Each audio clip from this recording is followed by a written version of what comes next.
Donc, moi, je ne suis pas franchement un chercheur, mais je suis parti du terrain.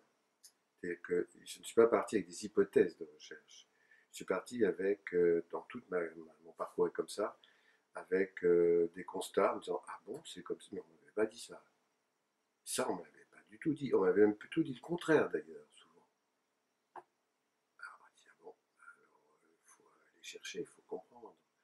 Mais c'est pas tiens, je vais faire une recherche sur c'est pas mental, ni enfin c'est pas intellectuel si on peut dire au sens habituel, ce terme qu'on emploie comme ça un peu trop d'ailleurs pour dire des choses. Je sais pas si c'est le bon terme, mais ça part du terrain. Ça part vraiment vraiment du terrain. Ce qui fait que tout ce que j'ai proposé, qui avait l'air de ressembler à des idées nouvelles et de à une recherche, n'était que des constats. Oui, bien sûr que c'était des pratiques nouvelles. Et là, j'ai dû chercher, mais franchement, c'est pas très compliqué. Je veux dire, si je veux préserver les papillons et puis les vagabondes dans mon jardin, ce sont des plantes qui n'ont pas d'autre solution que de se reproduire par les graines. Et elles sont pas vivaces, elles sont complètement annuelles et elles voyagent. Comment je fais quoi? Elles vont arriver dans des endroits qui sont imprévus, qui ne sont pas faits pour elles a priori, mais si, puisqu'elles poussent, alors quoi, etc. Et ça a renversé toutes, je sais pas comment on peut dire, toutes les visions que je pouvais avoir et qu'on apprend en classe, quoi, ou dans les écoles, parce que j'ai fait une école qui était dédiée à ça, école d'horticulture, puis de paysage. Donc j'ai dû remettre en cause tous les acquis, enfin toutes les certitudes, le savoir aussi parfois, qui étaient données dans ces écoles.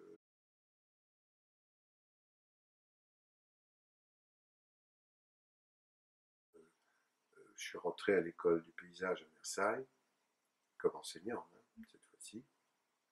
L'école avait pris une existence indépendante en 79-80, c'est là qu'ils avaient besoin d'enseignants.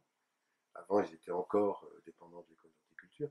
Et l'école d'horticulture, elle, est partie à Angers, et c'est donc l'école du paysage qui a pris tous les locaux de Versailles. Et à ce moment-là, j'ai commencé à faire un cours que je voyais bien qu'il n'existait pas du tout dans la proposition, dans le cursus. Ça s'appelait utilisation des végétaux. Euh, Comment le paysage aussi peut fabriquer un espace ou l'animer. Ça supposait une petite base de connaissance du monde végétal. Mais il s'est passé quelque chose d'important. Le directeur de, comment ça s'appelle, peut-être la pédagogie, le directeur de l'époque, c'était pas le directeur de l'école, lui, il s'intéressait pas à la pédagogie. C'était quelqu'un d'autre qui me dit, mais ouais, ton truc, mais tu théorises pas. Bon, si ça veut dire quoi? Je ne comprenais pas ce que ça veut dire. Théoriser, qu'est-ce qu'on va théoriser? Mais j'ai éprouvé le besoin d'écrire quelque chose pour les étudiants. Parce que c'est finalement pour eux que j'ai écrit mon premier livre, qui s'appellera Le Jardin en mouvement, quelques années plus tard. J'ai mis 7 ans à trouver un éditeur, très long. Personne ne voulait de ça. Ça partait de, ça partait d'une idée de la liberté d'expression du végétal et de la friche. Bon, alors, les gens ne comprenaient pas ce que je disais, quoi.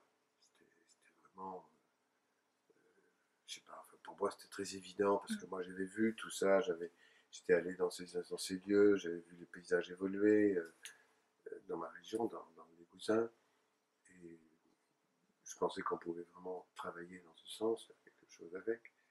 Mais ça n'est que plus tard, quand j'ai eu mon propre jardin en 77, que j'ai pu euh, appuyer ce discours d'une série d'images qui était sur 8 années le résultat d'un mode de gestion.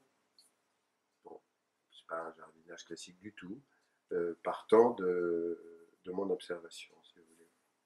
Et ça fait pas théorie, mais ça peut être pris pour.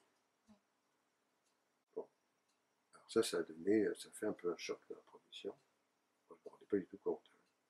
C'est, ça a été reçu comme quelque chose d'à la fois subversif et intéressant.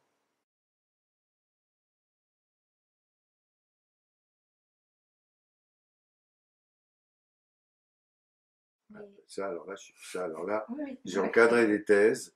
Je ne sais même pas pourquoi on m'a demandé de faire ça. C'est infernal. Le protocole de recherche est absurde. C'est pour une école, en plus, qui est une école où on développe la créativité de l'individu, une école du paysage, on fait des gens qui vont faire des projets, quoi, des projeteurs, des artistes. On va faire des choses, mais qui n'ont rien à voir avec rien. C'est académique au possible, et c'est universitaire académique, enfin dans le sens le plus rigide, comme si on était au 19e à la fin. Je ne comprends pas. Je ne comprends pas. Il faudrait tout réécrire pour lancer les recherches aujourd'hui. Je dis que ce qu'il faudrait privilégier pour cette école-là, pour la recherche dans une école comme ça, ou dans des écoles similaires, c'est-à-dire où les étudiants sont stimulés sur des positions particulières qui coïncident avec celles de l'artiste et qui sont dans la création, quoi. Tout prévu dans le protocole classique. Même à la limite, c'est mal vu de développer l'imaginaire, là. C'est pas bien, c'est pas ça qu'il faut faire. Là, pour moi, les bras m'en tombent. Là,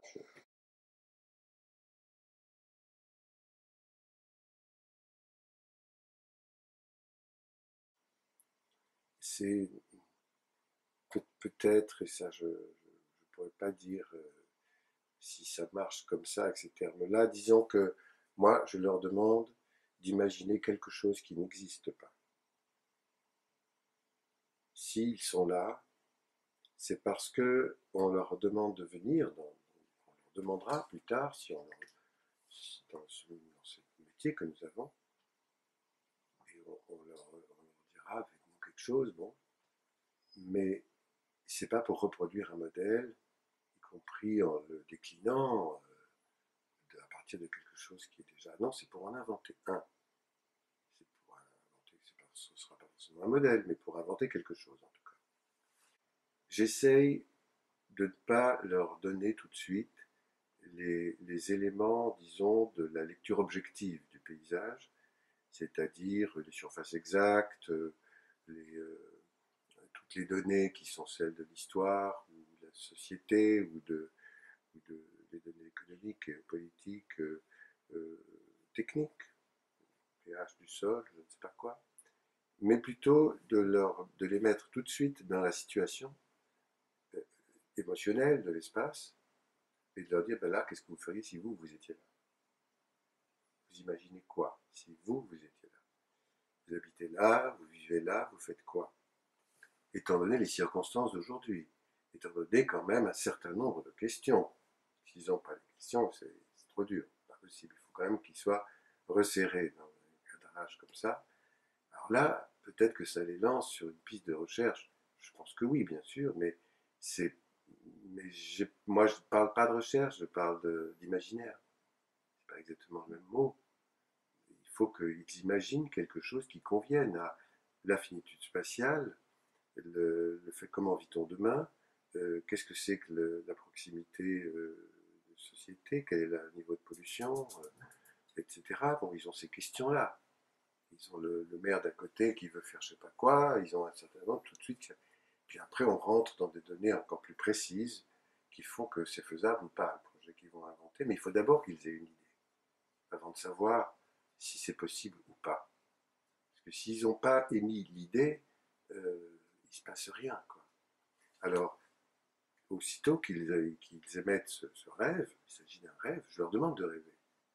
Dans l'histoire de la recherche, le texte que j'utilise ce mot. Il faut qu'ils rêvent. S'ils ne rêvent pas, c'est pas la peine, quoi. Et à partir de là, ils doivent écrire un texte petit, parce que j'ai pu constater que l'exercice d'écriture est quelque chose qui oblige à la réflexion, quoi. Voilà, on ne peut pas y couper. Et donc, ça doit être synthétique et éventuellement, à l'issue de ce texte, on doit pouvoir trouver le titre du projet.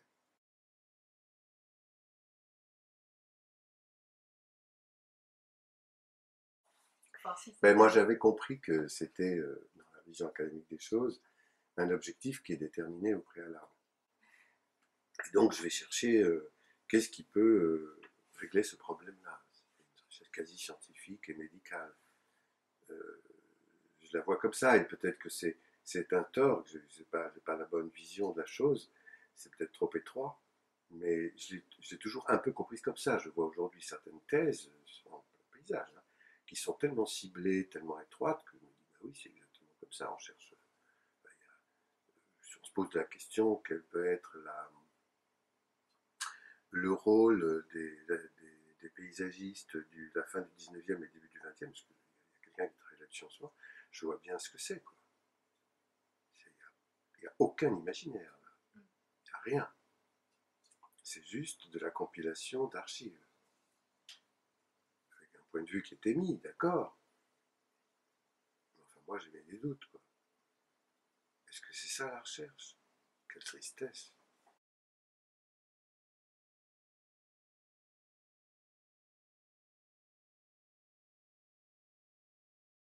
Oui, mais c'est pas. C'était la chaire de, comment ça s'appelle, de création artistique.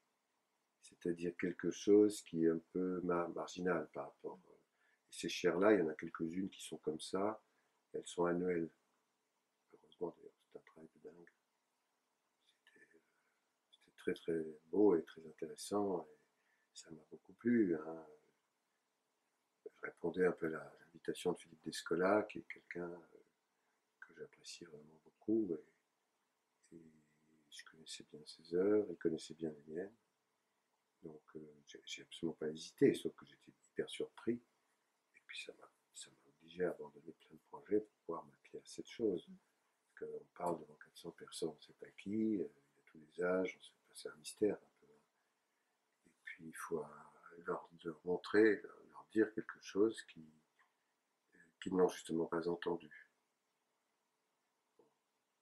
Alors, est-ce que c'est ça arriver là, ça voudrait dire qu'on est dans un aboutissement d'une recherche? Ça, je ne sais pas du tout.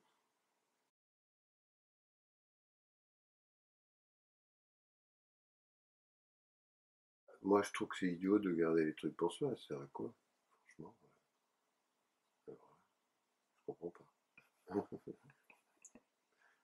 Si on a trouvé quelque chose, si on n'a rien trouvé, bon, ok. C'est pas pour, je sais pas quoi, me faire de la pub. C'est pour être utile à quelqu'un. On sait pas à qui, tant pis. Ça peut servir, quoi. Alors, est-ce que c'est... J'ai mis surtout le manifeste du tiers paysage en copyleft. Parce que ça me paraissait, euh, ça me paraissait très important, en fait.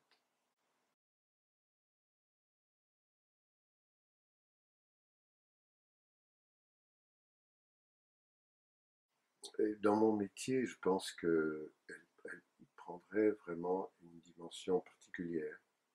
Que, pour le coup, alors là, peut-être que je me suis lancé dans la recherche sans le dire, qui se réfère au génie naturel. C'est d'ailleurs un mot que j'utilise dans la leçon inaugurale du Collège de France.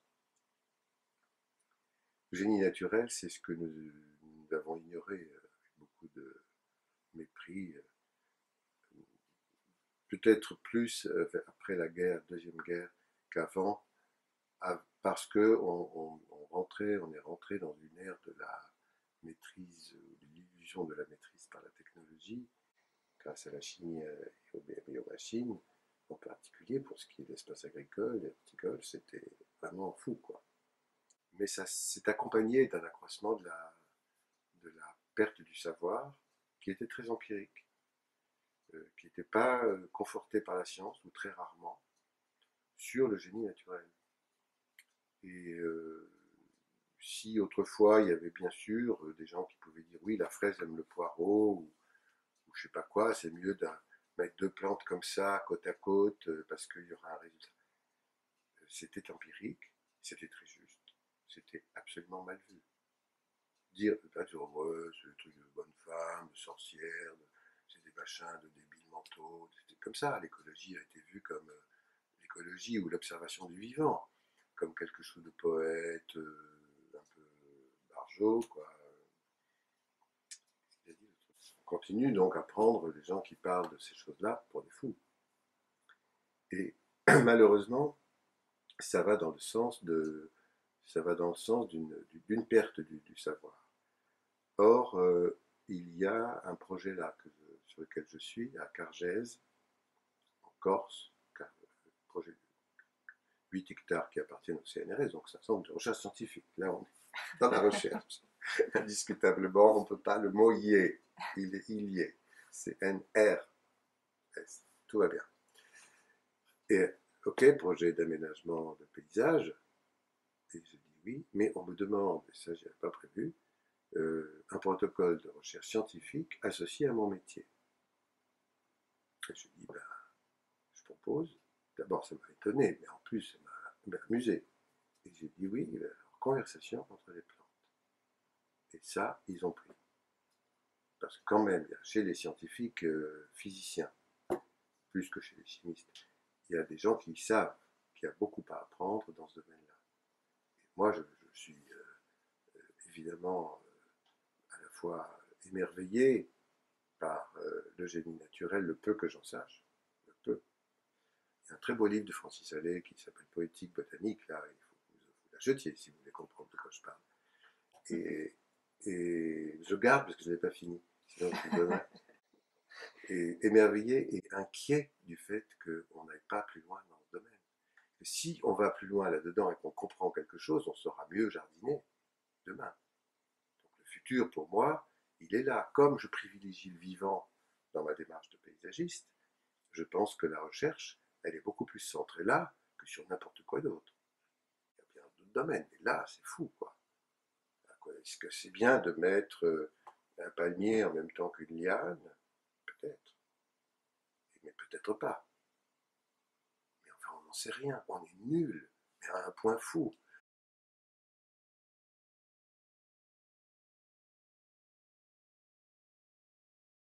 Non, mais on pourrait enseigner ce que l'on sait déjà sur le génie végétal, le génie naturel, parce qu'il y a aussi les rapports avec les animaux.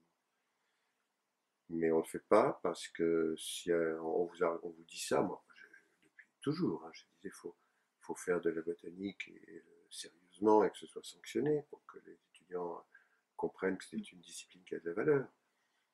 On n'a pas le temps, il n'y a pas assez d'heures, voilà quoi. Et donc on n'a pas non plus pour des ateliers sur le génie végétal. Il y a très peu, il y a quelques enseignants qui se sont penchés dessus dans le département d'écologie, mais ils ont toujours souffert, hein, ils n'ont pas l'argent, ni le temps, ni les heures. Donc là, il y a une déconsidération du vivant, et ça vient de ce que j'appelle l'illusion de la maîtrise, mais elle est vraiment ancrée, hein, follement ancrée, dangereusement. On continue, hein, ça peut causer des dégâts énormes, mais enfin, je rigole, c'est pas drôle du tout, parce que quand on vous vend le médicament qui en fait s'avère un truc dégueulasse et qui tue, il y a des procès, vous connaissez tout ça, bon, c'est basé là-dessus, c'est non, ça vous soigne, etc. Voilà, illusion. Donc, moi, j'irais plutôt là-dedans, dans ce domaine-là, s'il y avait de la recherche aujourd'hui.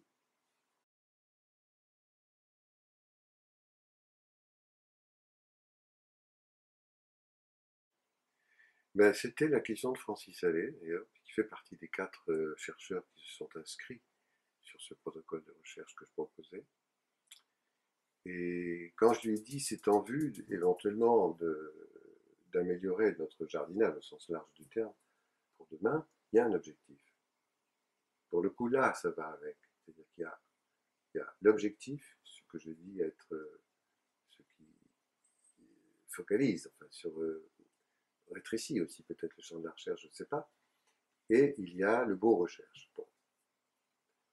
Et il m'a dit, mais ah bon, il y a un objectif, comme si lui, les recherches qu'il faisait en tant que scientifique, n'avaient aucun objectif particulier. Ce que je trouve assez beau. C'est-à-dire, bah oui, on cherche pour comprendre, mais peu importe si ça sert à quelque chose ou pas. Bon, je suis assez d'accord avec lui, hein, peu importe si ça sert à quelque chose ou pas. Mais je suis sûr que ça peut servir à quelque chose. Sûr. Ne serait-ce qu'à comprendre déjà, on est dans un autre monde. On est dans celui de l'acceptation de cette complexité et on a évolué. Rien que ça. Rien que ça. Après, si ça peut techniquement servir en plus à quelque chose, tant mieux, quoi. Mais là, il y a un mépris tellement fou, quoi, pour le vivant non humain qu'on se demande, mais pourquoi? Puisqu'on en dépend. Ça ne veut rien dire, c'est idiot, mais enfin, c'est comme ça. On a un très, très. C'est invraisemblable.